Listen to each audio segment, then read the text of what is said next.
এহে নেবাইরা মোরা কিন্তু প্রাচীন কাল থেকেই একটা সমীকরণ বান্ধব জাতি। মোরা সব কিছুতে কিন্তু সমীকরণ করি।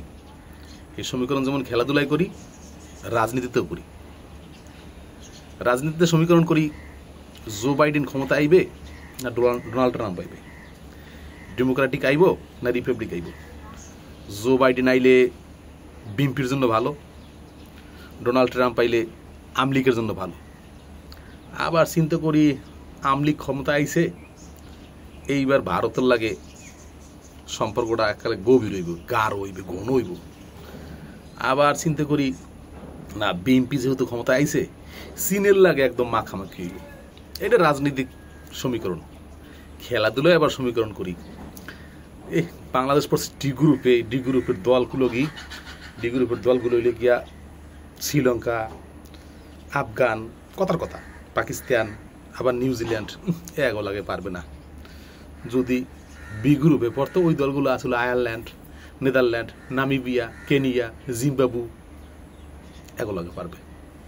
এই বিভিন্ন সমীকরণ মিলেই ঝিলাইয়া কত কিছু মোরা করি, বুঝছেন। গতকালকেও মোরা গতকালকে না, আর 2-3 দিন আগ থেকে সমীকরণ করতেছি আল্লাহ আফগান যেন হারে, শ্রীলঙ্কা যেন যেতে, আফগান যেন হারে, শ্রীলঙ্কা যেন যেতে। এই তবজি মনে হয় সবাই পড়ছে।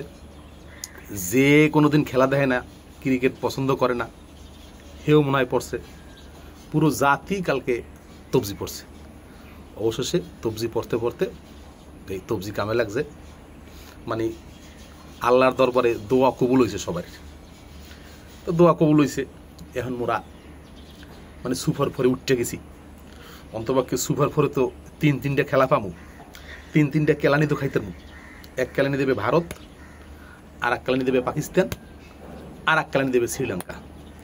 আর শ্রীলঙ্কা তো মোটামুটি শক্তিশালী একটা দেশ খেলাধুলায়, যদিও সাম্প্রতিক সময় ওরা আসলে ভালো খেলে না, ফর্মে নাই।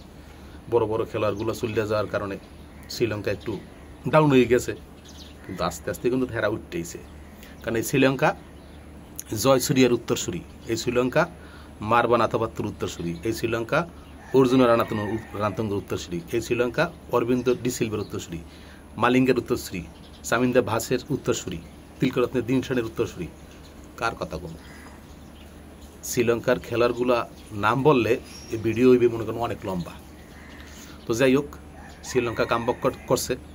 আর শ্রীলঙ্কা এমন একটা দল, সত্যিকার অর্থে নেবাইয়া, এটা এককালে মুই সত্য কথা কই, এখানে কোনো মিথ্যা কথা না। শ্রীলঙ্কা দলের হেটার্স বাংলাদেশে নাই বললেই চলে। বাংলাদেশের অর্ধেকের বেশি মানুষ ভারতকে সমর্থন করে না, কিছু কিছু মানুষ করে। পাকিস্তানকে অনেকে সমর্থন করে না, অনেকে করে। অস্ট্রেলিয়াকে কেউ করে, কেউ করে না। কিন্তু শ্রীলঙ্কারে কিন্তু কেউই অন্তপক্ষে হিংসা করে না। পছন্দ না করুক, কিন্তু হিংসা করে না। শ্রীলঙ্কা কেউ হয়তো বা অনেকের ফেভারিট না, কিন্তু কেউর একদম অপোজিট সাইডও না, বুঝলেন না ভাইরা। তো যাই হোক, অবশেষে সমীকরণ মিলল। সবসময় তো আর সমীকরণ মেলে না, সবসময় ব্যাটে বলে এক হয় না। কোনো সময় তাল বাজে, কোনো সময় সুর বাজে না, আবার সুর উঠলে কোনো সময় তাল বাজে না। কিন্তু কালকে সুরও উঠছে, তালও উঠছে। মানে ওই মুগদোয়া আল্লাহর দরবারে কবুল হইছে। আফগানের এশিয়ার নাকি সেকেন্ড টিম, এরাও হারছে, হারিয়ে এরা বাড়ি চলে গেছে। মোরা মনে করেন দুবাই থাকতে গেছি যে না আরও কয়েকদিন থাকি, আরও কয়টা খেলা টেলা আছে, খেললে মিললে এইবার আরও কয়েকটা কেলানি খাইয়ে মাইয়া এইবার আই, বুঝছেন।